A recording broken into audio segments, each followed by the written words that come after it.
Assalamualaikum warahmatullahi wabarakatuh.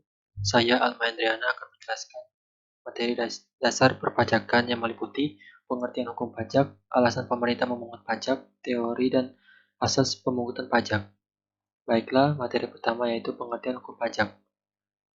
Menurut Rahmat Sumitro, dalam buku Mardiasmo tahun 2018, hukum pajak ialah peraturan yang mengatur antara pemerintah atau fiskus dengan rakyat sebagai wajib pajak. Broto Diharjo mengemukakan bahwa hukum pajak ialah meliputi keseluruhan dari peraturan-peraturan yang mengambil kekayaan seorang dan menyerahkannya kembali kepada masyarakat dengan melalui kas negara, sehingga ia merupakan bagian dari hukum publik yang mengatur hubungan hukum antara negara dan perorangan atau badan-badan yang berkewajiban membayar pajak, seperti organisasi ataupun perusahaan yang bernaung di sebuah negara, yaitu Indonesia. Selanjutnya yaitu terdapat dua macam hukum pajak, yaitu satu, hukum pajak material. Hukum pajak material memuat norma-norma yang menerangkan keadaan perbuatan, antara lain seperti objek pajak, siapa yang dikenakan pajak atau subjek pajak, tarif pajak, dan segala sesuatu yang timbul dan terhapusnya utang pajak, dan hubungan hukum antara pemerintah dengan wajib pajak. Yang kedua yaitu hukum pajak formil. Hukum pajak formil memuat bentuk atau tata cara untuk mewujudkan hukum material menjadi kenyataan atau cara melaksanakan hukum pajak material. Kedua hukum ini saling melengkapi dalam proses pemungutan wajib pajak. Selanjutnya, dasar-dasar hukum pajak, yaitu Undang-Undang Nomor 6 Tahun 1983 dan diperbarui oleh UU Nomor 16 Tahun 2009 tentang Ketentuan Umum dan Tata Cara Perpajakan. Selanjutnya, UU Nomor 7 Tahun 1983 dan diperbarui oleh UU Nomor 17 Tahun 2007 tentang pajak penghasilan. Selanjutnya, UU Nomor 19 Tahun 1997 dan diganti menjadi UU Nomor 19 Tahun 2000 tentang penagihan pajak dan surat paksa. Selanjutnya, UU Nomor 14 Tahun 2002 mengatur pengadilan pajak, UU Nomor 8 Tahun 1983 dan diganti menjadi UU Nomor 18 Tahun 2000 tentang pajak pertambahan nilai dan pajak penjualan. Selanjutnya, definisi pajak. Menurut Profesor Dr.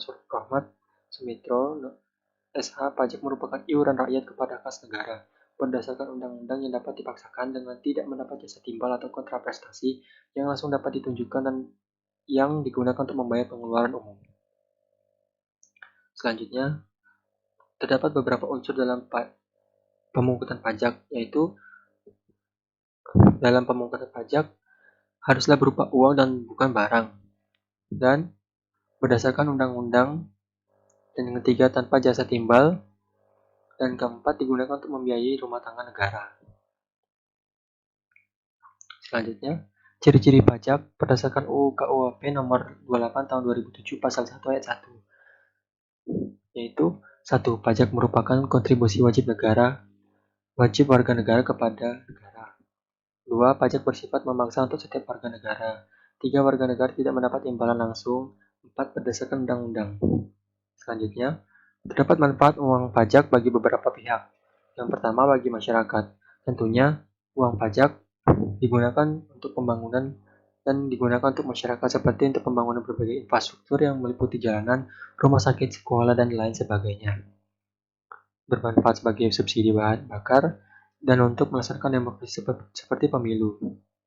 Dan selanjutnya bagi pengusaha.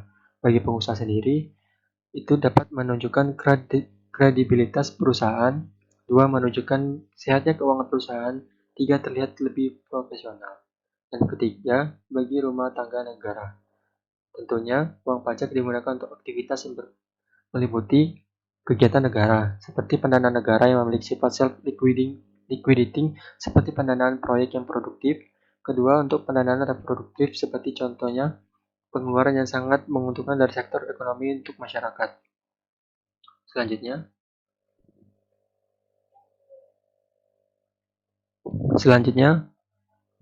teori pemungutan pajak.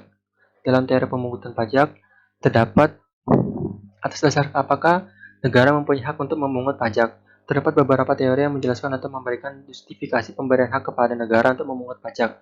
Teori-teori tersebut diantara 1. Teori asuransi. Teori asuransi yaitu negara melindungi keselamatan jiwa, harta benda, dan hak-hak rakyatnya. Oleh karena itu, rakyat harus membayar pajak yang diibaratkan suatu premi asuransi karena memperoleh jaminan perlindungan tersebut. Selanjutnya, teori kepentingan. Pembagian beban pajak kepada rakyat didasarkan kepada kepentingan, misalnya perlindungan masing-masing orang. Semakin besar kepentingan seseorang terhadap negara, makin tinggi pajak yang harus dibayar. Selanjutnya, teori daya pikul. Teori daya pikul, beban pajak untuk semua orang harus sama beratnya. Artinya, pajak harus dibayar sesuai dengan daya pikul masing-masing orang. Dan untuk mengukur daya pikul seseorang dapat dilakukan dua pendekatan, yaitu unsur objektif dan unsur subjektif. Selanjutnya, teori daya beli, yaitu dasar keadilan terletak pada akibat pemungutan pajak. Maksudnya pemungut pajak berarti menarik daya beli dari rumah tangga masyarakat untuk rumah tangga negara. Selanjutnya, negara akan menyalurkan kembali ke masyarakat dalam bentuk pemeliharaan kesejahteraan masyarakat. Dengan demikian, kepentingan masyarakat lebih diutamakan. Selanjutnya, teori bakti, yaitu dasar keadilan pemungutan pajak terletak pada hubungan rakyat dengan negaranya. Sebagai warga negara yang berbakti, rakyat harus selalu menyadari bahwa pembayaran pajak adalah sebagai suatu kewajiban. Selanjutnya, asas pemungutan pajak. Dalam pemungutan pajak, terdapat beberapa asas yang digunakan oleh negara Indonesia, yaitu asas satu, asas sumber. Asas sumber ialah negara berhak mengenakan pajak atas penghasilan yang bersumber di wilayahnya tanpa memperhatikan tempat tinggal wajib pajak. Maksudnya, dimanapun bagian negara ini di Indonesia, eh, wajib untuk membayarkan pajaknya kepada negara. Selanjutnya, asas domisili, yaitu negara berhak mengenakan pajak atas seluruh penghasilan wajib pajak yang bertempat tinggal di wilayahnya, baik penghasilan yang berasal dari dalam maupun dari luar negeri. Asas ini berlaku untuk wajib pajak dalam negeri. Selanjutnya, asas kebangsaan, yaitu pengenaan pajak dihubungkan dengan kebangsaan suatu negara.